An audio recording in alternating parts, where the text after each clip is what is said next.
আল্লাহ পাক বিজয় দিবেন এটা বলে দিয়েছেন, কিন্তু বিজয়ের শর্ত দিয়েছেন, ওয়ালা তাহিনু, তোমরা হীনবল হয়েও না। কাদেরকে বলছেন? আমাদেরকে বলছেন তোমরা হীনবল হয়েও না। হীনবল বুঝেন মানে দুর্বল হয়েও না। ওয়ালা তাহজানু, দুশ্চিন্তা করো না, টেনশন করো না, উদ্বিগ্ন হয়েও না। ওয়া আনতুমুল আ'লাউনা, তোমরাই বিজয়ী হবে। তোমরাই কি হবে?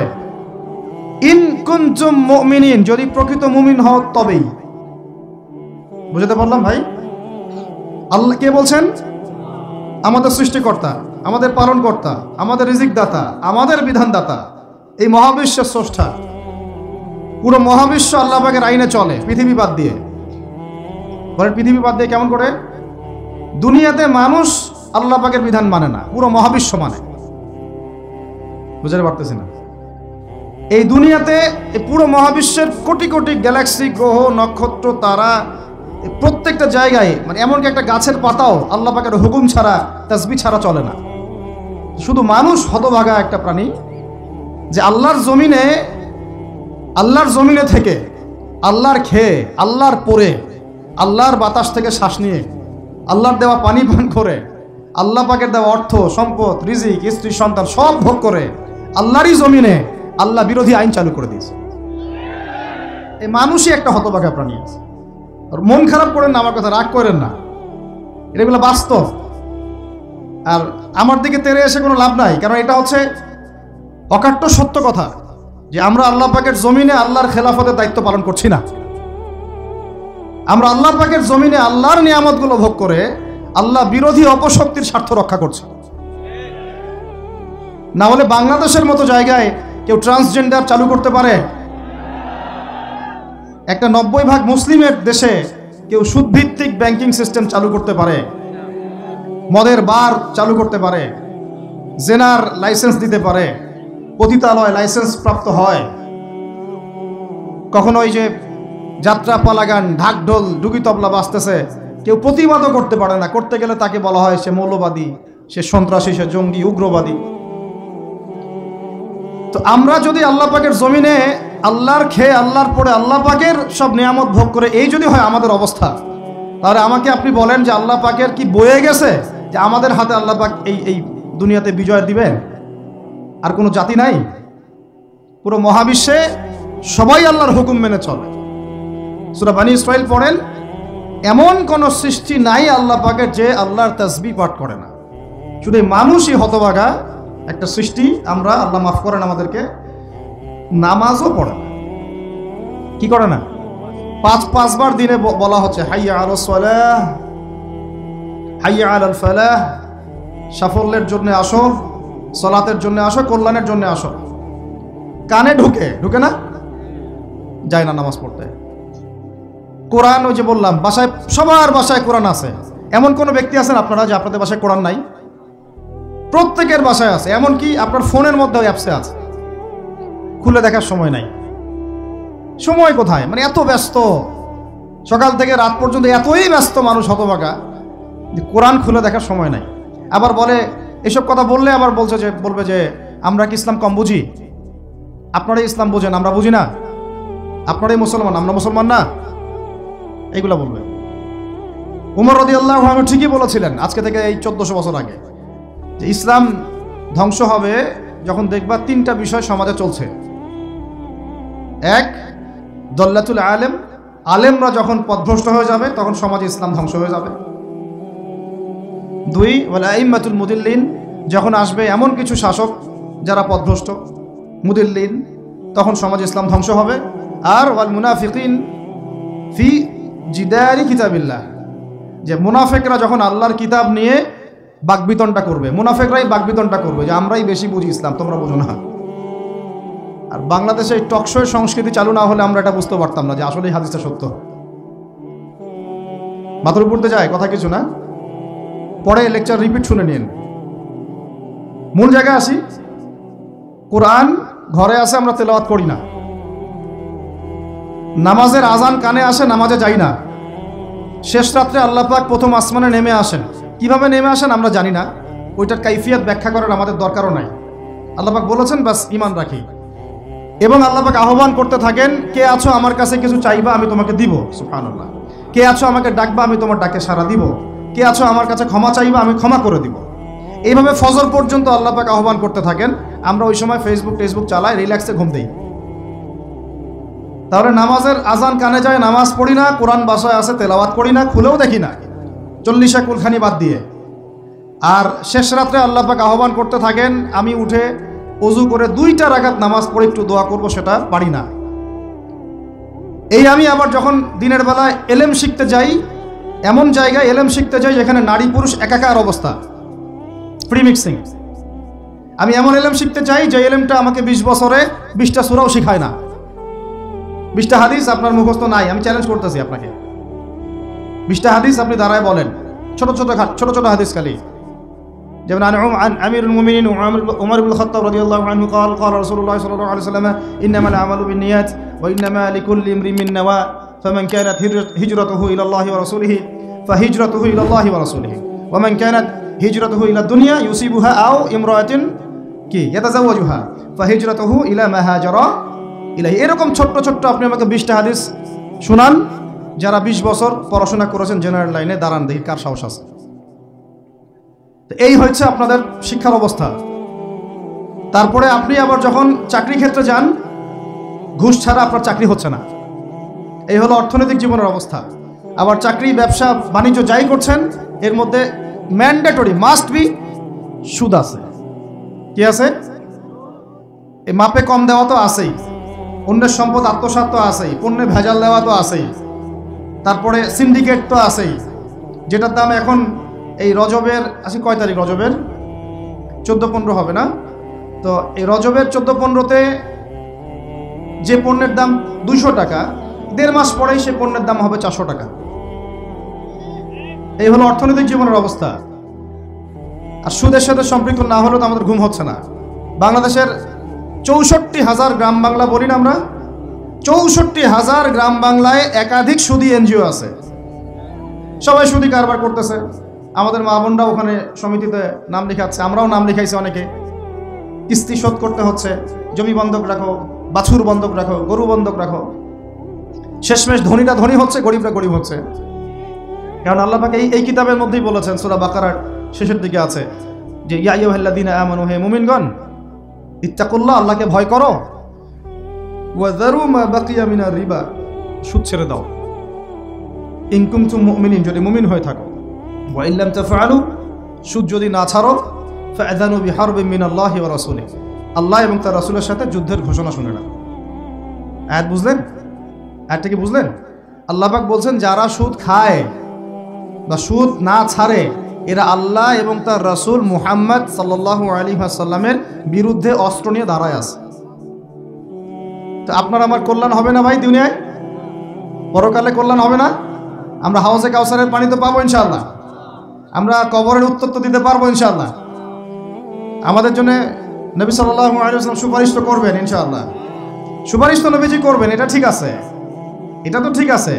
কিন্তু কোরআনে যে আল্লাহ পাক বললেন যে সুদ যদি তোমরা না ছাড়ো, তাহলে জেনে রেখো তোমরা আল্লাহ এবং তার রাসূলের বিরুদ্ধে যুদ্ধ করতেছো। তো এখন এটা আমরা কিভাবে আল্লাহ পাককে বুঝ দিব? দুনিয়াতে না বুঝ দিলাম, দুনিয়াতে হয়তো কারো ক্ষমতা আছে, জবানটা বন্ধ করে দিল, এই কথা বলতে পারবেন না, চুপ একদম, সম্ভব কিনা? দুনিয়াতে হয়তো সুদের মহাজন যারা একত্রিত হয়ে দেখা গেল যে একে তো সরাইতে হবে রাস্তা থেকে, এ তো মারাত্মক কথা বলতেছে, না হয় দিল, হতেও তো পারে, ইতিহাসে হয় নাই এমন।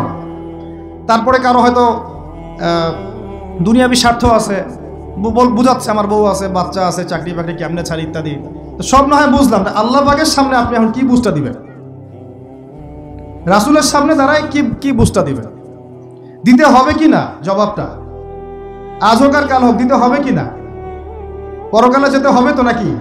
তো তাই যদি হয়, এটা যদি আমাদের ফাইনাল ডেস্টিনেশন হয়, চূড়ান্ত গন্তব্য হয়, তাহলে কোন ব্যক্তি বুদ্ধিমান, যে দুনিয়াতে সংশোধিত হয় সে, নাকি পরকালে যে ব্যক্তি অপেক্ষায় বসে থাকে সে? এখন এই সংশোধনের দিকে যদি আমরা দাওয়াত দেই, আমরা কি মৌলবাদী হয়ে যাব?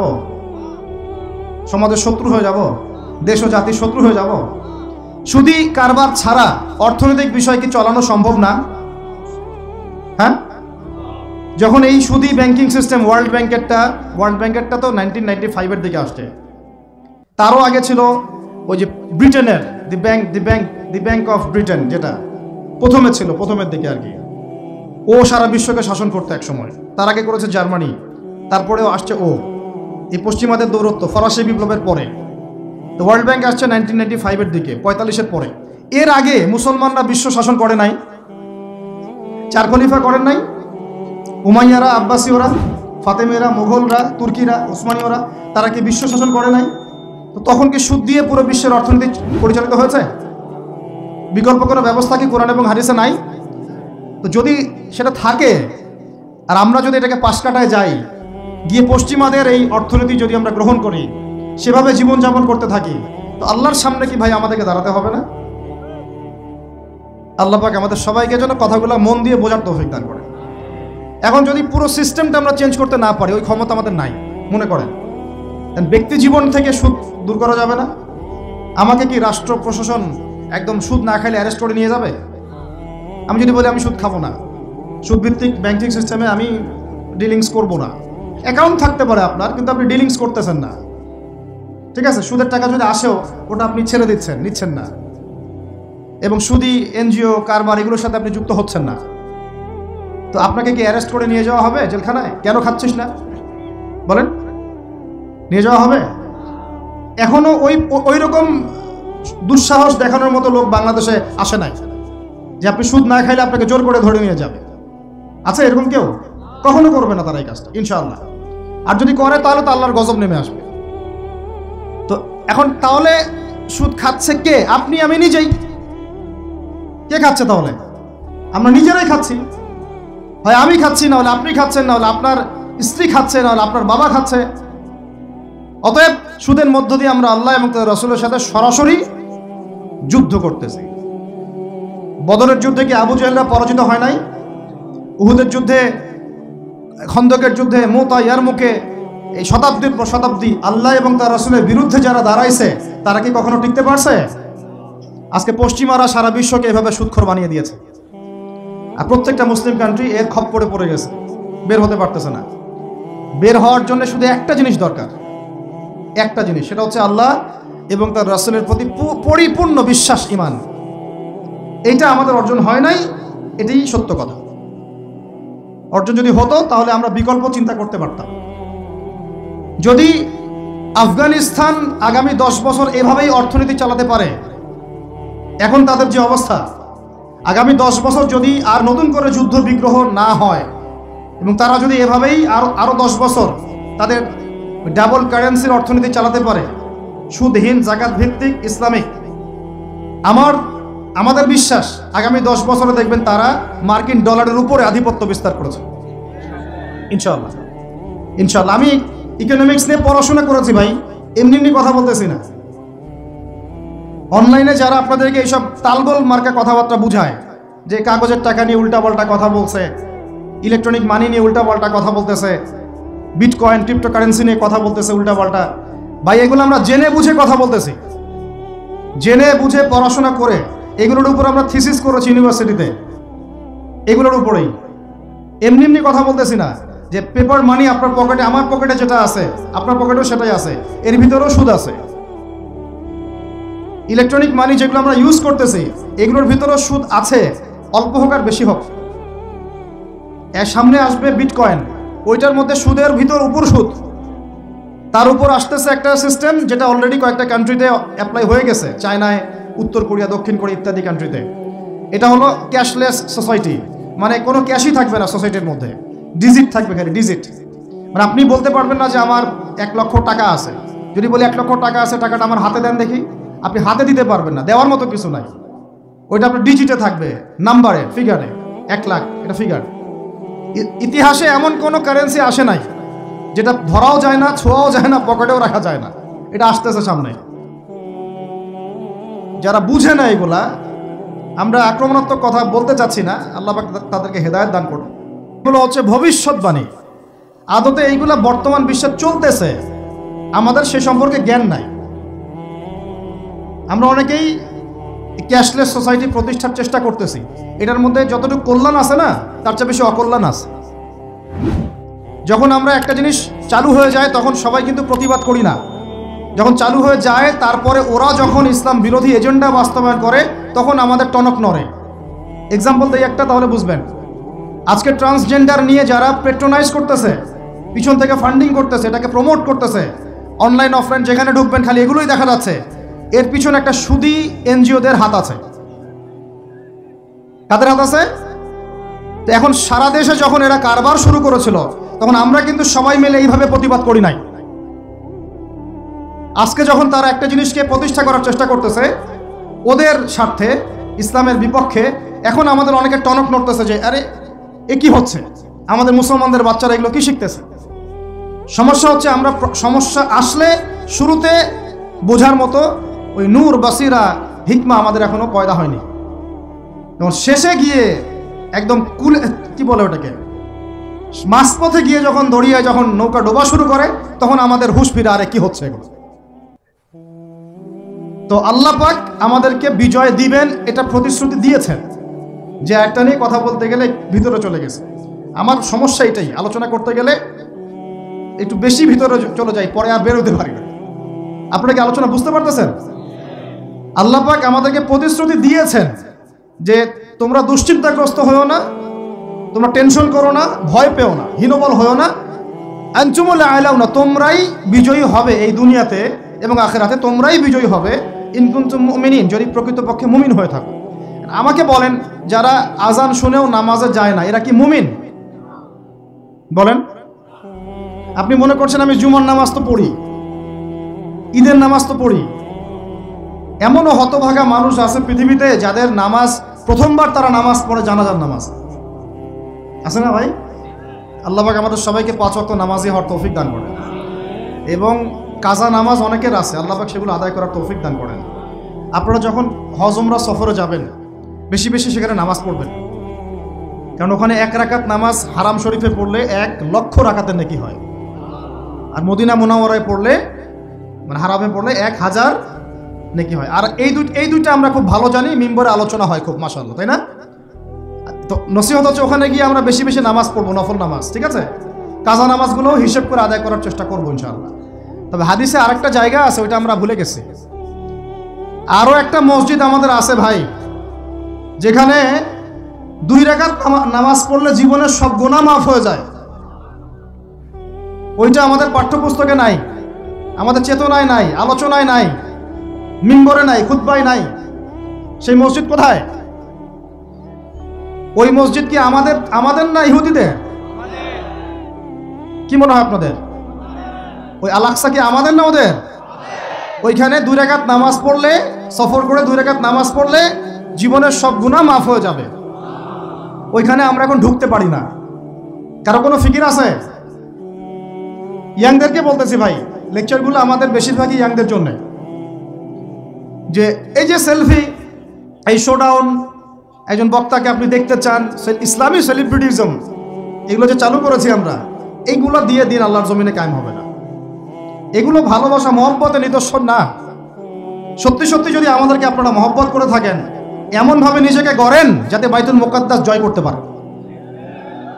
ওই দিন বুঝবো যে আপনারা আমাদেরকে মহব্বত করেন, আমাদের কথা শুনেন, মানেন, বুঝেন। এমন একটা জামা আমাদেরকে করতে হবে যার একজন নেতা থাকবে, একটা নেতা, একদম সামি'না ওয়া আতা'না, শুনলাম মানলাম, এমন নেতা। এত ইখতিলাফ, এত বিভক্তি চলবে না। মানে বিভক্তি, ইখতিলাফ থাকতে পারে মাসলা মাসাইলের ব্যাপারে, ফিকহি ব্যাপারে, কিন্তু এই এত দলীয় বিভক্তি থাকা যাবে না। এক টেবিলে আলেমদেরকে বসতেই হবে।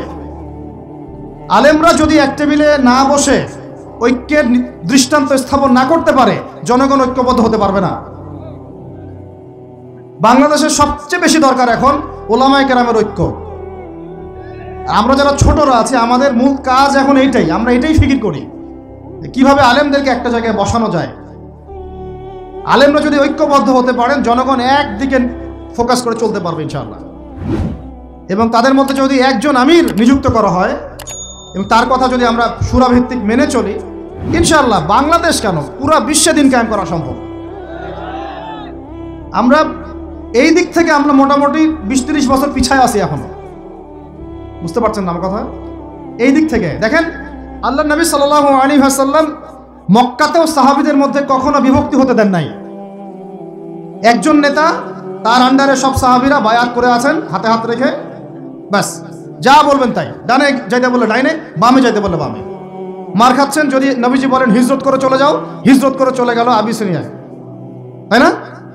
আর যদি নবীজি বলেন সবর করো, সাবরান আলা ইয়াসির ফাইন্নামা উইদাকুমুল জান্নাহ, সবর করো তোমাদের জন্য জান্নাত, সবর করতেছেন, মার খাচ্ছেন, তাও কোনো কথা বলতেছেন না। এইরকম সামি'না ওয়া আতা'নার জেনারেশন না থাকলে দিন কায়েম হয় না, যেটা আমাদের বিগত 50 বছর আমরা করতে পারি নাই, এটাই সত্য কথা। এটা করার জন্য সবার আগে আমাদের মনের হিংসা দূর করতে হবে। কি দূর করতে হবে? মনের হিংসা দূর করতে হবে, মনের অহংকার দূর করতে হবে, নিজেকে ছোট মনে করা শিখতে হবে। আমি ছোট মানুষ, বড়রা যে দায়িত্ব দিবেন সেটা পালন করব, আলেম ওলামার সহবতে থাকবো, তাদের পরামর্শ চলবো, আমাকে যেভাবে গাইড করেন সেভাবে চলবো, যখন যে দায়িত্ব আসবে সেটা পালন করব।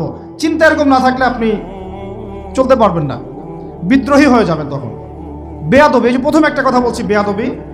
আমরা অনেকেই বড় বড় বরেণ্য আলেমদের সাথে বেয়াদবি করছি, তাদের মানিজ্য হানি করছি। অনলাইনে লাইভে চলে আসলাম, একটা কথা বলে দিলাম, পোস্ট দিয়ে দিলাম, ভাবছি আমি ইসলামের বড় উপকার করে ফেললাম। আদতে আমি বিশৃঙ্খল একটা অবস্থা ছিল, আরো বিশৃঙ্খলতা বাড়ালাম। আমি কাছাকাছি তো আনতেই পারলাম না। কিছু মানুষের কাজ দেখলে মনে হচ্ছে যে তাদের একটাই কাজ। কি একটাই কাজ? অনলাইনে একটা একটা করে আলেম, একটা একটা করে বক্তা, একটা একটা করে দায়ীর নাম ধরে ধরে সমালোচনা করা। এটা করে আপনি দিনের কি উপকারটা করতেছেন? এই কাজগুলো করে আপনি দিনের কোন জায়গায় খেদমতটা করতেছেন বলেন? এতে করে মানুষের দিন সম্পর্কে, সেই আলেম সম্পর্কে, সেই বক্তা সম্পর্কে, সেই ওস্তাদ সম্পর্কে, সেই ইসলামী দল সম্পর্কে কি ভালো ধারণা সৃষ্টি হচ্ছে না খারাপ? আমরা যদি প্রশ্ন করি যে আপনি নিজের চেহারাটা একটু আয়নায় দেখেন না, আপনার ভিতরে কি কোনো দোষ নাই? আপনি কি এই উম্মার নেতৃত্ব দেওয়ার যোগ্যতা অর্জন করেছেন? কতগুলো কিতাব পড়েছেন? কি ডিগ্রি অর্জন করেছেন? কতটুকু সার্টিফিকেট অর্জন করেছেন? কতটুকু তাজকিয়া অর্জন করেছেন? কতটুকু আপনি নূর অর্জন করতে পারলেন? কতটুকু বাসিরা আছে আপনার?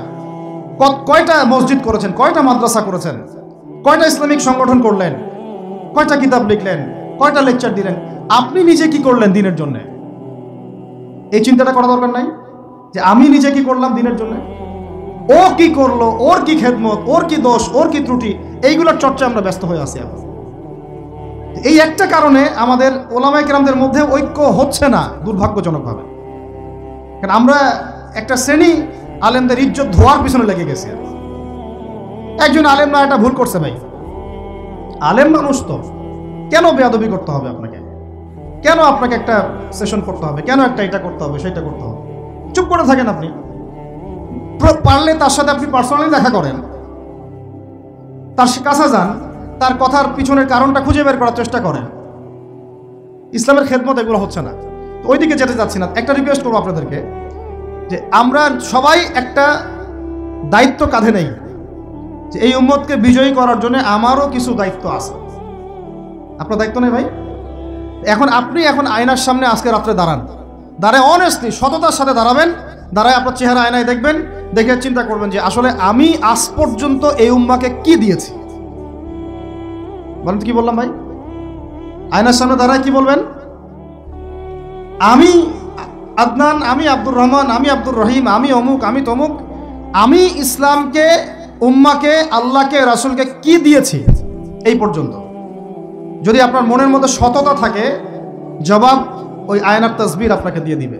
একটা উর্দু শের আছে যে চেহারে তো আকসর ধোকা দেতি হ্যায়, সচ তো আইনা বলতি হ্যায়।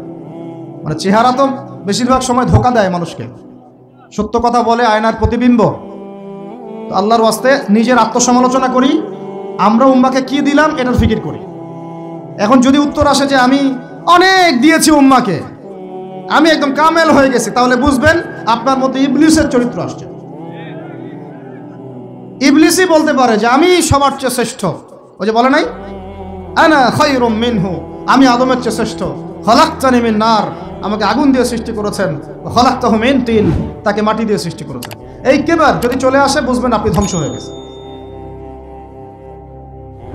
ফেরাউন বলেছিল আনা রব্বুকুমুল আ'লা, আমি তোমাদের মহান রব। নাউজুবিল্লাহ। আর একজন আল্লাহর বান্দা খালি বলবে আল্লাহুম্মা ইজআলনি ফি আইনি সগীরা ওয়াজআলনি ফি আ'য়ুনিন নাসি কাবীরা। আল্লাহ তুমি আমাকে নিজের চোখে ছোট বানায় দাও আর অন্য মানুষের চোখে আমাকে বড় বানায় দাও। আমিন। তো আত্মসমালোচনা করতে হবে কিনা ভাই? এখন যদি আমার উত্তর আসে যে না আমি তো আসলে ভাই কিছু করতে পারি না, এই টুকটাক কিছু লেকচার দিয়েছি এতটুকুই, এখনো আমি উম্মাহকে ঐক্যবদ্ধ করতে পারি নাই, উলামায়ে কেরামকে এক জায়গায় আনতে পারি নাই, আমি এখনো কোনো ইসলামিক বড় কোনো অ্যাসোসিয়েশন ফর্ম করতে পারলাম না, এখন পর্যন্ত আমি 100টা কিতাব লিখতে পারি নাই, এখনো আমি ইফতা দেওয়ার মতো বা মুফতি হওয়ার মতো যোগ্যতা অর্জন করিনি, এখনো আমার কোরআনের কত জ্ঞান শেখা বাকি, কত আলেমের সোহবতের থেকে নূর নেওয়া বাকি, এখনো কত দূর যাওয়া বাকি। এই চিন্তাগুলো যদি মনের মধ্যে আসে তখন দেখবেন রাতে আপনার ঘুম হারাম হয়ে গেছে। তখন আপনার প্রচেষ্টা চলবে ইনশাল্লাহ কিভাবে এগুলো আপনি অর্জন করতে পারবেন। ওই গুটি কয়েক মানুষকে দিয়ে দিন কায়েম হবে ইনশাআল্লাহ। আমার কথায় রাগ করলেন নাকি? একটু মন খারাপ করলে আল্লাহ পাক ওই ওসিলায় যদি আপনাকে আবার দিনের দিকে নিয়ে আসেন, আমার লেকচার ওয়াজ করা সার্থক। একটু আঘাত পাইলে আমি খুশি হব। সরকার, প্রশাসন, জনগণ, আমাদের মা বোন, আপনারা, আমাদের পরের প্রজন্ম, কেউই আমাদের শত্রু না। আমাদের শত্রু বরং আমার বা আমাদের চেয়ে ভালো কোনো বন্ধুই নেই আপনাদের। আমার বা আমাদের চেয়ে ভালো কোনো বন্ধু নাই আপনাদের। যারা আছে এদের ব্যাপারে একটা স্টেটমেন্ট বলে দিই আমি, যে তুঝ জैसा दोस्त हो তো দুশমন কি কোই জরুরত নেই। ওইরকম বন্ধু যদি থাকে তাহলে দুশমনের কোনো দরকার হবে না। এই বিশ্বে যারা পশ্চিমাদেরকে বন্ধু বানাইছে ওদের কোনো দুশমনের দরকার নাই। একদম খোলামেলা বললেন, ইসরায়েলের সাথে যারা আতাত করেছে ওদের দুশমনের দরকার নাই। পশ্চিমা আমেরিকাদের সাথে যারা বন্ধুত্ব করে চলছে এদের দুশমনের কোনো দরকার নাই। দেখে নিয়েন, এদের চরিত্র হচ্ছে এরা একটা মুখ নিয়ে আপনার সামনে আসবে, ওদের একটা স্বার্থ পিছনে থাকবে, ওই স্বার্থ উদ্ধার করার জন্য বন্ধুর বেশে আপনার সামনে আসবে। এরপর স্বার্থ উদ্ধার করা শেষ, আপনার গর্দান নামাই দিবে। তারপরে বিশ্বাস করতেছেন না? আমরা ওদেরকে চিনি, কারণ আমরা আল্লাহর কিতাব পড়ি রে ভাই। আল্লাহ পাক এই কিতাবের সূরা মাঈদার 51 নম্বর আয়াতে বলেছেন, ইয়া আইয়ুহাল্লাযীনা আমানু, হে মুমিনগণ, লা তাত্তাখিযুল ইয়াহুদা ওয়ান নাসারা আউলিয়া, তোমরা এই ইহুদিদেরকে আর নাসারা খ্রিস্টানদেরকে বন্ধুরূপে গ্রহণ করো না। কে বলেছেন ভাই? আমার কিছু বলার আছে এখানে? কোন ইহুদি কোন খ্রিস্টানকে? আল্লাহ পাক কি সবার কথা বলছেন? উত্তর না। ওদের মধ্যেও কিছু কিছু ভালো মানুষ আছে, সত্য এটা, কিছু কিছু ভালো মানুষ আছে। কারা তাহলে? কাদেরকে নিষেধ করলেন আল্লাহ পাক? আল্লাহ পাক বলছেন বা'দুহুম আউলিয়া ও বা'দ, ওদের মধ্যে কিছু আছে যারা একে অপরের বন্ধু। একে অপরের, বলেন তো ইসরায়েল আর আমেরিকা কি একে অপরের বন্ধু না? বন্ধু না। এদেরকে বন্ধুরূপে গ্রহণ করতে আল্লাহ নিষেধ করেছেন। এই আয়াতটা এখন ওই মধ্যপ্রাচ্যের এই হাবিবিদেরকে কে বুঝাবে? কে বুঝাবে? এই জর্ডানের রাজাকে কে বুঝাবে? আমাদের সৌদের কিংকে কে বুঝাবে? লেবাননকে কে বুঝাবে? এই যে গলফ কান্ট্রিদেরকে কে বুঝাবে? যে আল্লাহ পাক বলেছেন ইহুদি এবং খ্রিস্টানদের মধ্যে যারা একে অপরের বন্ধু, এদেরকে আমরা বলি জায়নিস্ট। কি বলি? জায়নিস্ট, মানে জায়নবাদী। এরা জায়নিস্ট মুভমেন্ট চালু করেছে সারা ওয়ার্ল্ডে। এদের উদ্দেশ্য হচ্ছে হোলি ল্যান্ডটা দখল করা, মানে ওই নীল নদ থেকে ইউফ্রেটিস পর্যন্ত দখল করে ওইখানে দাজ্জালের শাসন কায়েম করা। এটা ওদের লক্ষ্য। এই একটা লক্ষ্যের আগাচ্ছে। এদেরকে আল্লাহ পাক বন্ধুরূপে গ্রহণ করতে নিষেধ করেছেন। এই আয়াতটা আপনি ওদেরকে কিভাবে বুঝাবেন? আল্লাহ পাক আরো বলছেন ওয়া মান ইয়াতাওয়াল্লাহুম মিনকুম, আয়াত কিন্তু শেষ হয়নি এখনো। আল্লাহ পাক বলছেন ওয়া মান ইয়াতাওয়াল্লাহুম মিনকুম, তোমাদের মধ্যে হে মুমিনরা কেউ যদি ওদের দিকে মুখ ফিরাও, মানে ওদেরকে অ্যালায়েন্স রূপে গ্রহণ করো, ফাইন্নাহু মিনহুম, তুমি তখন তাদের অন্তর্ভুক্ত হয়ে যাবে। নাউযুবিল্লাহ। তার মানে কি তারা কাফের হয়ে যাবে? আমরা কি তাহলে এদের সবাইকে কাফের বলছি, তাকফির করছি? উত্তর না। যারা বলে আমরা এদেরকে তাকফির করেছি এরা ডাহা মিথ্যাবাদী। এরা হচ্ছে ডাহা মিথ্যাবাদী। আমরা এ ধরনের মধ্যপ্রাচ্যের শাসকদেরকে তাকফির করি নাই, আগেও করিনি, এখনো করি না, ভবিষ্যতেও ইনশাল্লাহ করবো না। আল্লাহ পাক কি বলছেন তাহলে? আল্লাহ পাক আয়াতের শেষে উত্তর দিচ্ছেন ওয়া মান ইয়াতাওয়াল্লাহুম মিনকুম ফাইন্নাহু মিনহুম, তোমাদের মধ্যে কেউ যদি ইহুদি নাসারাদের সাথে, জায়নিস্টদের সাথে জোট গঠন করো, ওদেরকে বন্ধুরূপে গ্রহণ করো, তাহলে তোমরা তাদের অন্তর্ভুক্ত হয়ে যাবে, আমাদের কেউ থাকবে না। এর মানে তারা কি হবে? ইন্নাল্লাহা লা ইয়াহদিল কওমাজ জালিমিন, আল্লাহ পাক এই জালেমদেরকে হেদায়েত দেন না। তার মানে তারা হবে জালেম। কি হবে? আল্লাহ পাক শব্দ ইউজ করেছেন কি? জালেম। অতএব যদি কেউ জায়নিস্টদেরকে মিত্ররূপে বন্ধুরূপে গ্রহণ করে, সে ব্যক্তি হোক, সমাজ হোক, সরকার হোক, রাষ্ট্র হোক, সে জালেম হয়ে যাবে। কি হবে ভাই? সে কি কাফের হবে? উত্তর না। কাফের হবে? কি হয়ে যাবে? জালেম। ইন্নাল্লাহা লা ইয়াহদিল কওমাজ জালিমিন, আল্লাহ পাক জালেমদেরকে হেদায়েত দেন না। এই জন্যই তো মদের বার ওপেন করতেছেন, এখন কনসার্ট করতেছেন, হ্যালোইন করতেছেন, এইটা করতেছেন, ওইটা করতেছেন। কেন? আল্লাহ পাক নারাজ হয়েছেন। আল্লাহ পাক কি হয়েছেন? নারাজ হয়েছেন আল্লাহ পাক। এখান থেকে ফিরে না আসলে আল্লাহ পাক ধরবেন। এখান থেকে আপনি বুঝতে পারছেন যে পুরো বৈশ্বিক প্রেক্ষাপটে আমাদের অবস্থাটা কি। আরো একটা আয়াত আছে, এটা সূরা বাকারা, এটা আরো মারাত্মক। এটা আল্লাহ পাক তার নবীকে বলছেন যে ওয়ালান তারদা, ভালো করে শোনেন যুবকরা, আল্লাহ পাক বলছেন ওয়ালান তারদা। আপনারা হয়তো অনেকে গ্রামার জানেন না, যারা মাদ্রাসা ব্যাকগ্রাউন্ডে তারা জানেন, বুঝবেন। এখানে এমন একটা কথা বলা হচ্ছে যে কখনোই কখনোই তারা সন্তুষ্ট হবে না। ওয়ালান তারদা আনকাল ইয়াহুদা, নাকি ইয়াহুদ কি, ওয়ালান তারদা আনকাল ওয়ালান তারদা আনকাল ইয়াহুদ ওয়ালান নাসারা হাত্তা তাত্তাবিআ মিল্লাতাহুম। কি কঠিন কথা, কি স্পষ্ট কথা। আমরা কি আল্লাহ পাককে তাফসীর শিখাইতে যাব? আমরা কি আল্লাহ পাককে তাউইল শিখাইতে যাব? আমরা কি আল্লাহকে ব্যাখ্যা শিখাইতে যাব? আল্লাহর কালামের স্পষ্ট কথার কোনো ব্যাখ্যার দরকার নাই। এটা তো আয়াতুল মুহকামাত, এটা তো মুতাশাবিহাত আয়াত নয়। আল্লাহ পাক বলছেন ওয়ালান তারদা, কোশ্চিন কালেও সন্তুষ্ট হবে না, আনকা, হে নবী, তোমার উপরে। কারা সন্তুষ্ট হবে না? আল ইয়াহুদ ওয়ালান নাসারা, ইহুদি এবং নাসারারা। এরা কোশ্চিন কালেও তোমার উপরে হে নবী সন্তুষ্ট হবে না, হাত্তা তাত্তাবিআ মিল্লাতাহুম, যতক্ষণ না তুমি ওদের মিল্লাত, ওদের ধর্ম গ্রহণ করছো। আর কিছু বলতে হবে ভাই? হ্যাঁ, আপনি যদি এখন ওদের সব, ওদের শিক্ষা, ওদের সংস্কৃতি, ওদের রাজনীতি, ওদের বিশ্ব রাজনীতি, ওদের কূটনীতি, ওদের মানে যা যা আছে, ওদের যা কিছু আছে, দর্শন, এগুলোর সামনে আত্মসমর্পণ করেন, বলেন হ্যাঁ এগুলো খুব ভালো, আমরা এগুলো মেনে নিচ্ছি, হ্যাঁ তোমরা আমার দোস্ত বন্ধু, ওরা আপনার কোনো ক্ষতি করবে না, কোনো ক্ষতি করবে না। কিন্তু যদি আপনি এগুলোর বিরুদ্ধে দাঁড়ান, না তোমাদের এইসব গডলেস উল্টাপাল্টা আল্লাহ বিরোধী শিক্ষা এগুলো চলবে না, তোমাদের সুদভিত্তিক অর্থনীতি চলবে না, তোমাদের এই আল্লাহ বিরোধী এই যে জিও পলিটিক্স চলবে না, তোমাদের এই মুসলিমদের উপর অত্যাচার নিধন এগুলো চলবে না, তোমাদের এই সব জুলুম নির্যাতন চলবে না, এইগুলো কথা যদি আপনি বলে ওদের বিরুদ্ধে দাঁড়ান, কথা দিয়ে দাঁড়ান, কলম দিয়ে দাঁড়ান, অ্যাসোসিয়েশন দিয়ে দাঁড়ান, বা একটা জাতিগতভাবে প্রতিবাদ করেন, বা আপনি ওদের জুলুমের বিরুদ্ধে দাঁড়িয়ে যান, বলেন যে না আমরা ফিলিস্তিনিদের পাশে আছি, প্রয়োজনে আমরা ওদের পক্ষে যুদ্ধ করব, এই ধরনের কোনো কথা যদি আপনার মুখ দিয়ে বেরিয়ে যায়, মুখ ফসকেও যদি বেরিয়ে যায়, দেখবেন ওরা পুরো শক্তি নিয়ে আপনার বিরুদ্ধে ঝাঁপায় পড়ছে। বুঝতে পারেন নাই মনে? আর কেমনে বললে বুঝবেন আমার জানা নাই, এর চেয়ে আর খোলামেলা কোনো কথা বলা সম্ভব না। এই হলো কোরআনের কথা। আরো আছে, আরো বলি একটা, নিতে পারবেন তো? এই একটা নিতে পারবেন তো? আল্লাহ নেওয়ার তৌফিক দান করেন। কোরআনের কিছু আয়াত আছে সবাই নিতে পারে না। কোন কোন আয়াত আছে শুনলে মানুষ মনে করে যে কোরআন তো আমার জন্যই নাজিল হয়েছে, আর কোন কোন আয়াত আছে শুনলে মানুষ মনে করে এই আয়াতটা নাজিল করার কি দরকার ছিল। নাউযুবিল্লাহ। এখন এই যুগ চলতেছে, সব মানতে রাজি, কিসের পর্দা, পর্দার কি দরকার? সব মানি কোরআনের, যাকাত ভিত্তিক, কিসের যাকাত, যাকাত দেওয়ার কি দরকার? সব মানি, চোরের আবার হাত কাটতে হবে কেন? মানবতা বিরোধী কাজ। সব মানি কোরআনের, ব্যভিচার করলে রজম কেন করতে হবে? এটা তো বর্বর মধ্যযুগীয় আইন। কথা বুঝতে পারে না? কোরআনের সবাই নিতে পারে পারে না।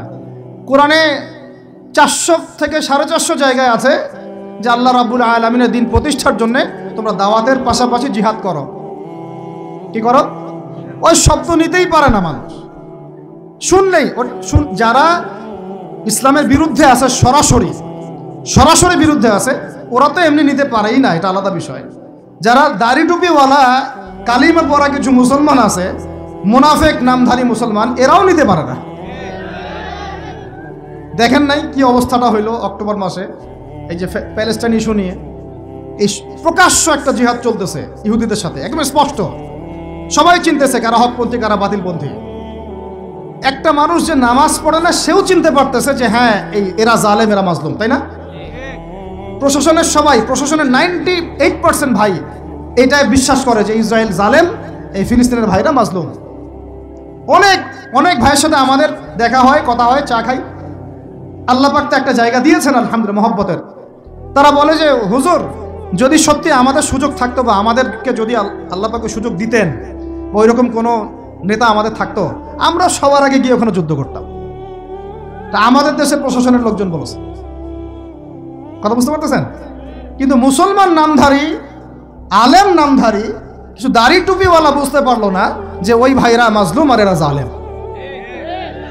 এরকম চলমান তাজা একটা জাজল্যমান ইস্যুতেও ঘুরিয়ে ফিরিয়ে ইনিয়ে বিনিয়ে ইসরায়েলের পক্ষ নেওয়া শুরু করলো।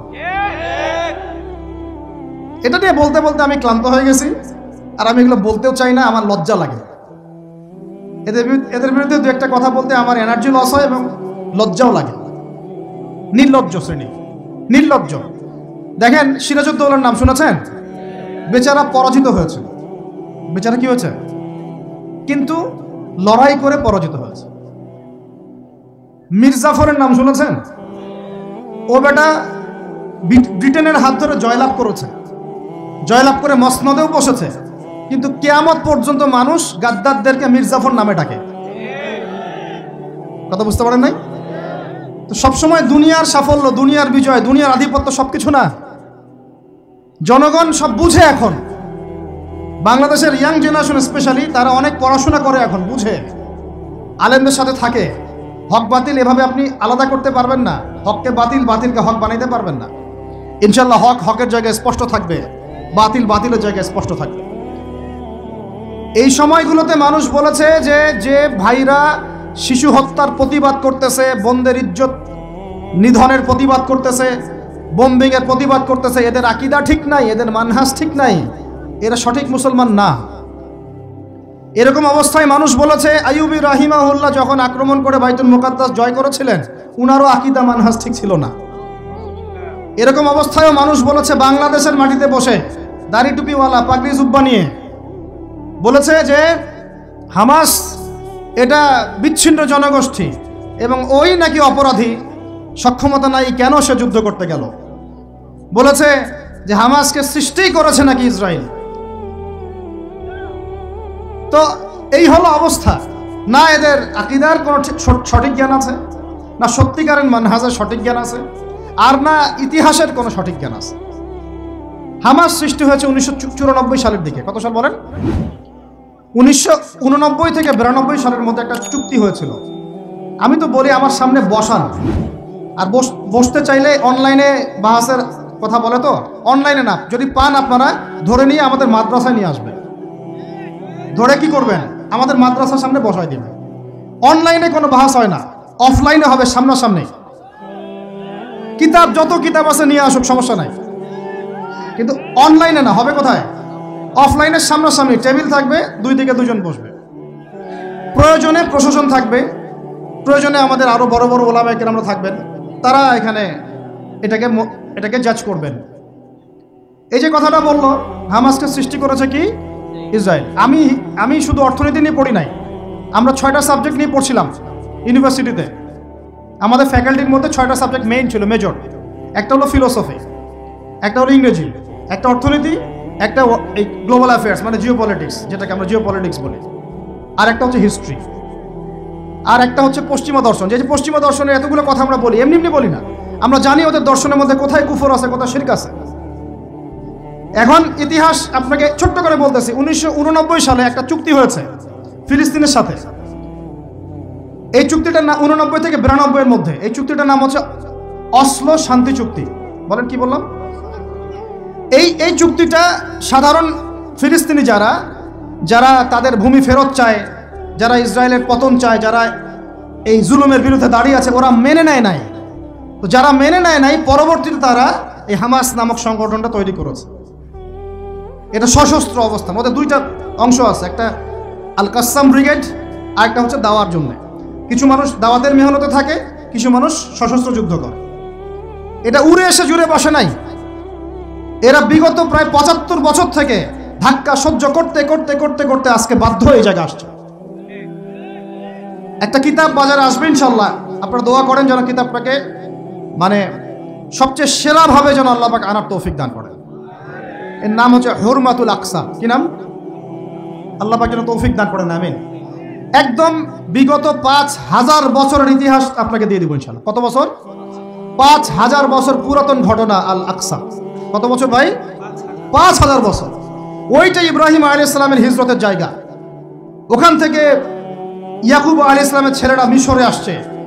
ওইখান থেকে মুসা আলাইহিস সালামের যুগে তারা আবার গিয়েছে আল আকসা দখল করতে। ওইখানে আমালেকা সম্প্রদায়ের সাথে জিহাদ হয়েছে। তালুতের বাহিনীর মধ্যে দাউদ ছিলেন, তিনি জালুতকে পরাজিত করে ওইখানে ইসলামী খেলাফত কায়েম করেছিলেন ৪০ বছর। তারপরে আসছে সুলাইমান আলাইহিস সালামের ৪০ বছর। তারপরে ওদেরকে নেবুজাত নেজার বের করে দিয়েছে। তারপরে ঈসা আলাইহিস সালাম আসছেন, ঈসা আলাইহিস সালামকে তারা মানে নাই। আল্লাহ পাক আবার নির্যাতন মানে শাস্তি দিয়েছেন টাইটাসের হাতে, রোমান সেনাপতি টাইটাসের হাতে। তারপরে এরা মদিনায় গিয়ে আক্রাগারে বনু কুরাইজা, বনু কাইনুকা, বনু নাজিরে, খাইবারে এদেরকে আল্লাহ নবী যুদ্ধ করে বের করে দেন। পরে এই ১২৫০ বছর ইসলামী খেলাফতে ওরা জীবনেও বাইতুল মুকাদ্দাসে ঢুকতে পারে নাই। এই ১৯১৪ সালে এসে ঢুকছে। কত সালে? ৫,০০০ বছরের ইতিহাস তোর ভাই আমি ৫ মিনিটে বলতে পারবো না, সংক্ষিপ্ত করে বুঝালাম যে ১২৫০ বছর তারা বাইতুল মুকাদ্দাসের আশপাশেও ঘেঁষতে পারে নাই। এই ব্রিটিশদের সহযোগিতা নিয়ে ঢুকেছে ১৯১৪ থেকে ১৮-র মধ্যে, প্রথম বিশ্বযুদ্ধ চলাকালীন, যখন ওসমানীয়রা ব্রিটিশদের বিরুদ্ধে ছিল। ওসমানীয়দেরকে পরাজিত করে ওরা এই জায়গাটা দখল করেছে। করার পরে ওই জায়গায় কিন্তু দেখেন জায়গা দখল করে ব্রিটেন ওখানে থাকে নাই, ওই ইহুদিদেরকে জায়গা দিয়ে দিয়েছে। রহস্যজনক না? এত লিবারেট করলো, করে নিজে থাকে নাই, ইহুদিদেরকে থাকতে দিল। এই যে বলেছি বা'দুহুম আউলিয়া বা'দ, এরা একে অপরের বন্ধু। এরা একে অপরের কি বন্ধু? যে বন্ধুত্ব দেখলেন, প্রথম বন্ধুত্ব জায়গা দিয়ে দিল। তারপরে ১৯১৪ থেকে ৪৫ সাল পর্যন্ত ব্রিটিশরা এদেরকে পেলে পুষে বড় করলো, অর্থ দিয়ে, সামরিক যান দিয়ে, মিলিটারি সহযোগিতা দিয়ে, ব্যাংকিং সিস্টেম দিয়ে, যা পারছে সব দিয়ে দিয়েছে, যা পারছে সব দিয়েছে। দেওয়ার পরে ওকে বড় করেছে। তারপরে দ্বিতীয় বিশ্বযুদ্ধ হলো, ওই সময় রুলিং স্টেট চেঞ্জ হয়ে গেল, ব্রিটেনের জায়গায় চলে আসলো আমেরিকা।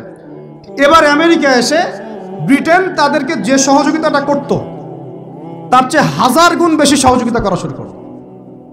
করতে করতে ওকে সাধারণ সামরিক অবস্থা থেকে নিউক্লিয়ার মিসাইল সম্পন্ন কান্ট্রিতে পরিণত করলো। এখন ওর কাছে নিউক্লিয়ার অস্ত্র আছে, ও সারা বিশ্বে ভেটো দেয়। ইরানের কাছে কয়টা অস্ত্র আছে, তাই না? ইরান পারমাণবিক কর্মকাণ্ড চালাচ্ছে নাকি, ওই দেশ করছে নাকি, সেই দেশ করছে নাকি, ও কিন্তু জীবনে বলে না যে তার কাছে কয়টা পারমাণবিক অস্ত্র আছে। বলে? কখনো বলছে? আর এই কোরআন আল্লাহর কিতাবই আমাদেরকে বলেছেন, আল্লাহর কিতাবে আল্লাহ পাকই আমাদেরকে বলেছেন যে ওয়াইদু লাকুম মাস্তাতা'তুম মিন কুওয়া, তোমরা শক্তি অর্জন করো। কি অর্জন করো? তোমরা মুসলমানদেরকে আল্লাহ বলেছেন তোমরা শক্তি অর্জন করো। শক্তি অর্জন করলে কি হবে? তুরহিবুনা বিহি আদুওয়াল্লাহি ওয়া আদুওয়াকুম, তোমরা আল্লাহর দুশমন এবং তোমাদের দুশমনদেরকে ভয় দেখাতে পারবা। এই যুগে পারমাণবিক অস্ত্র ছাড়া কোনো রাষ্ট্রকে কেউ ভয় করে না। ভয় করে? ওই আয়াতের উপরে আমল মুসলমানরা আমরা করতে পারি নাই, আমল করেছে ইসরায়েল। বুঝাতে পারলাম না? বুঝাতে পারি নাই মনে হয়। এই আয়াতের উপরে আমরা আমল করতে পারিনি এখনো। আমল করেছে কারা? ও শত শত পারমাণবিক অস্ত্র তৈরি করে রেখে দিয়েছে। বাংকার তৈরি করা আছে, বাংকার, যে অচিরেই যদি সারা বিশ্ব জুড়ে একটা তৃতীয় বিশ্বযুদ্ধ লেগে যায় এবং পারমাণবিক অস্ত্র প্রয়োগ করা শুরু হয়, ও যেন বাংকারের নিচে, মাটির নিচে ১০০ ফিট, ২০০ ফিট, ৩০০ ফিট, ৫০০ ফিট নিচে গিয়ে লুকাতে পারে। আর আমরা এখন কিসে পড়ে আছি জানেন? আলুর মধ্যে আল্লাহ নাম পাওয়া গেছে, গরুর কলিজায় কালিমা পাওয়া গেছে। আমরা এখানে পড়ে আছি ভাই। মন খারাপ করতেছেন নাকি? এই হলো আমাদের অবস্থা। কি একটা অবস্থা! আমরা পড়ে আছি এখনো কলা নিয়ে। কলা মানে রাস্তাঘাটে আমরা বের হব হনুমানের মূর্তি নিয়ে, বানরের মূর্তি নিয়ে, দেখেন নাই? সাপ নিয়ে, ব্যাঙ নিয়ে, পেঁচা নিয়ে। এগুলো হচ্ছে আমাদের সায়েন্স অ্যান্ড টেকনোলজি, প্রযুক্তির অগ্রগতি, তাই না ভাই? আজ পর্যন্ত আমরা কয়টা অ্যাপস তৈরি করতে পারলাম, কয়টা সফটওয়্যার তৈরি করতে পারলাম, কয়টা মিসাইল তৈরি করতে পারলাম। আমাদের আকাশ, এই পুরো আকাশ আমার কথা রাগ করে না, আমি কারো দুশ্মন না, জাস্ট আমি আমার জায়গা থেকে অ্যাজ এ নাগরিক কথা বলছি। আমাদের দেশের আকাশ সুরক্ষিত না, সুরক্ষিত না, 100% সুরক্ষিত না। আপনাদের কোনো খবরই নাই। আর ইসরায়েলের আকাশ, আপনি মারবেন কোনো মিসাইল, ওর আয়রন ডোম রেডি করে রাখছে, আকাশেই আপনার মিসাইল ধ্বংস করে রেখে দিবে। যে কাজগুলো আমাদের করা দরকার, আল্লাহ পাক আমাদেরকে করতে বলছেন এই কিতাবের মধ্যে, যে তোমরা ওয়াইদ্দু লাকুম মাসতাতা'তুম মিন কুওয়া, সাধ্যমতো শক্তি অর্জন করো তোমরা। কাদেরকে বলছেন? আমাদের হিন্দু ভাইদেরকে, ইহুদিদেরকে, খ্রিস্টানদেরকে, বৌদ্ধদেরকে। কিন্তু পুরো বিশ্বের হিন্দু ভাইরা, বৌদ্ধরা, ভাই বলছি আমি, আদম সন্তান তো তারা নাকি, ওই সেন্সে বলছি আর কি। হিন্দু সম্প্রদায়, বৌদ্ধ সম্প্রদায়, চাইনিজদের বৌদ্ধ সম্প্রদায়, রাশিয়ান, আমেরিকান, ন্যাটোদের খ্রিস্টান সম্প্রদায়, ইহুদি সম্প্রদায়, ওরা সবাই এই আয়াতের উপর আমল করে দেখিয়ে দিয়েছে। আর আমরা বললাম পড়ে আছে কিসে ভাই? ওই যে আমিনটা জোরে হবে, নাচতে হবে, হাতটা আমি এখানে বাঁধবো না, এখানে বাঁধবো না, এইখানে বাঁধবো না, এইখানে বাঁধবো। আর কিছু মানুষের ওয়াজের টপিক এইগুলা, ওয়াজের টপিক এইগুলা, মানে ইখতলাফি মাসআলাগুলোকে নিয়ে বাহাস করতে চায়। আরে ভাই, যেগুলাতে ইখতলাফ আছে মাসআলায়, সেগুলো নিয়ে তো বাহাস হয় না। এটা তো ইখতলাফি মাসআলা, ফিকহি ইখতলাফি মাসআলা, এটারও দলিল আছে, দেখা যাবে এটারও দলিল আছে। কোনোটার খুব বেশি শক্ত, কোনোটার একটু কম, কোনোটা একটু জয়ীফ, কোনোটা একটু জাল, বা কোনোটা হাসান, বা কোনোটা মোতাবাতির পর্যায়ে, এরকমই হবে হয়তো। আমরা পড়ে আছি এইখানে। কিছু মানুষকে আমার এটা বুঝতে 10 বছর লাগছে।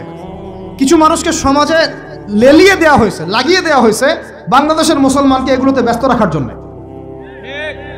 তোমাদের চোখ খুলো, তোমরা তোমাদের আকলের দরজা খুলো, যুবক ভাইরা তোমরা চোখ খুলো, কলবের দরজা খুলো, বড়রা আপনারা চোখ খুলেন। এদেরকে লাগিয়ে দেওয়া হয়েছে মুসলমানদের মধ্যে এই সিলি বিষয়গুলোকে নিয়ে দ্বন্দ্ব সৃষ্টি করার জন্য। এগুলো নিয়ে মসজিদ ভাগ করে ফেলতেছে, মাদ্রাসা ভাগ করে ফেলতেছে। ফরজ ঐক্য নষ্ট করে হলেও মুস্তাহাব প্রতিষ্ঠা করতে হবে। ফরজ ঐক্য নষ্ট করে হলেও মুস্তাহাব প্রতিষ্ঠা করতে যাচ্ছে। কি একটা অবস্থা, বলেন ইন্না লিল্লাহি ওয়া ইন্না ইলাইহি রাজিউন। যখন মানুষের ঐক্যবদ্ধ হওয়া উচিত, আমাদেরকে ওদের সাথে লড়াই না করি, সমকক্ষ হওয়া দরকার। যে শক্তিতে, অর্থনীতিতে, সমরনীতিতে, সব দিক থেকে আমরা সমমানের, ওরা আমাদের দিকে চোখ রাখাতে পারবে না, এগুলো নিয়ে ভাবা দরকার। আমরা পড়ে আসি এখন এগুলো নিয়ে। এদিকে অর্থনীতিতে সুদ খাচ্ছি দিব্যি, আল্লাহর আইন একটাও বাস্তবায়ন করতে পারতেছি না আমরা, ঐক্য বিনষ্ট হয়ে যাচ্ছে। ওলামায়ে কেরামের সংখ্যা কম, এই চেয়ারে বসার মানুষদের সংখ্যা কম, আমাদেরকে এখন বসতে হয়, আমরা আল্লাহর কাছে কান্নাকাটি করি। যেটা কি হচ্ছে? আমি কি নিয়ামত পাচ্ছি না ফিতনায় পড়ে আছি? আমি কি আল্লাহর নিয়ামত প্রাপ্ত বান্দা না ফিতনায় নিপতিত হলাম? স্টেজ ভর্তি ওলামায়ে কেরাম বসে থাকেন, বড় বড় মুহাক্কিক আলেমরা, আমাকে কথা বলতে হচ্ছে। আমি নাদান নগণ্য বান্দা, তাহলে আমি কি ফিতনায় পড়ে আছি না আল্লাহ পাক আমাকে নিয়ামত দিয়েছেন? এটাই ভাবতে কুলকিনাটা পাচ্ছি না আমরা। এই চেয়ারগুলোতে আপনাদেরকে বসতে হবে না? শুধু কি আলেম ওলামারাই দায়িত্ব পালন করবেন? আপনাদেরকে পড়াশোনা করতে হবে না? আলেম তৈরি করতে হবে না? শিক্ষা নিচ্ছেন, প্রথমে বললাম 20 বছর পড়তেছেন, কোরআনের বালাই নাই, হাদিসের বালাই নাই, নৈতিকতার বালাই নাই, মেয়েদের সাথে ফ্রি মিক্সিং, অ্যাফেয়ার্স, হারাম relation, PUBG, free fire, TikTok, এগুলাই। তো এই জেনারেশনটাকে দিয়ে আমি কেমন করে দিন প্রতিষ্ঠার দিকে কথা বলতে পারি? আমার কথা রাগ করতেছে নাকি ভাই? আমি একটু কাঠখোট্টা মানুষ আর খোলামেলা কথা বলি, এটা আমার দোষ। তবে এই দোষটা নিয়ে আমি আল্লাহর পথে কাজ করতে চাই, কারণ সব সময় নরম নরম সুরের কথায় ওয়াজে কাজ হয় না। নরম নরম কথা বলার সময় শেষ হয়ে গেছে। এখন হক আর বাতিল স্পষ্ট করতে হবে, তবে হিকমার সাথে, প্রজ্ঞার সাথে। যে আয়াতে আমাদেরকে আল্লাহ পাক আমল করতে বলেছেন, সেই আয়াতে আমল করতেছে এখন সারা বিশ্বের ইহুদি শক্তি, খ্রিস্টান শক্তি, অন্যান্য শক্তিরা। যদি আফগানিস্তান আগামী 10 বছর এভাবেই অর্থনীতি চালাতে পারে, এখন তাদের যে অবস্থা, আগামী 10 বছর যদি আর নতুন করে যুদ্ধ বিগ্রহ না হয় এবং তারা যদি এভাবেই আরো 10 বছর তাদের ডাবল কারেন্সির অর্থনীতি চালাতে পারে, সুদহীন, জাকাত ভিত্তিক, ইসলামিক, আমাদের বিশ্বাস আগামী 10 বছরে দেখবেন তারা মার্কিন ডলারের উপরে আধিপত্য বিস্তার করেছে ইনশাআল্লাহ। ইনশাআল্লাহ। আমি ইকোনমিক্স নিয়ে পড়াশোনা করেছি ভাই, এমনি এমনি কথা বলতেছি না। অনলাইনে যারা আপনাদেরকে এইসব তালগোল মার্কা কথাবার্তা বুঝায়, যে কাগজের টাকা নিয়ে উল্টাপাল্টা কথা বলছে, ইলেকট্রনিক মানি নিয়ে উল্টাপাল্টা কথা বলতেছে, বিটকয়েন ক্রিপ্টোকারেন্সি নিয়ে কথা বলতেছে উল্টাপাল্টা, ভাই এগুলো আমরা জেনে বুঝে কথা বলতেছি, জেনে বুঝে পড়াশোনা করে এগুলোর উপর আমরা থিসিস করেছি ইউনিভার্সিটিতে, এগুলোর উপরেই। এমনি এমনি কথা বলতেছি না যে পেপার মানি আপনার পকেটে, আমার পকেটে যেটা আছে আপনার পকেটেও সেটাই আছে, এর ভিতরেও সুদ আছে। ইলেকট্রনিক মানি যেগুলো আমরা ইউজ করতেছি এগুলোর ভিতরেও সুদ আছে, অল্প হোক আর বেশি হোক। এর সামনে আসবে বিটকয়েন, ওইটার মধ্যে সুদের ভিতর উপর সুদ, তার উপর আসতেছে একটা সিস্টেম যেটা অলরেডি কয়েকটা কান্ট্রিতে অ্যাপ্লাই হয়ে গেছে, চায়নায়, উত্তর কোরিয়া, দক্ষিণ কোরিয়া ইত্যাদি কান্ট্রিতে। এটা হলো ক্যাশলেস সোসাইটি, মানে কোনো ক্যাশই থাকবে না সোসাইটির মধ্যে, ডিজিট থাকবে, খালি ডিজিট।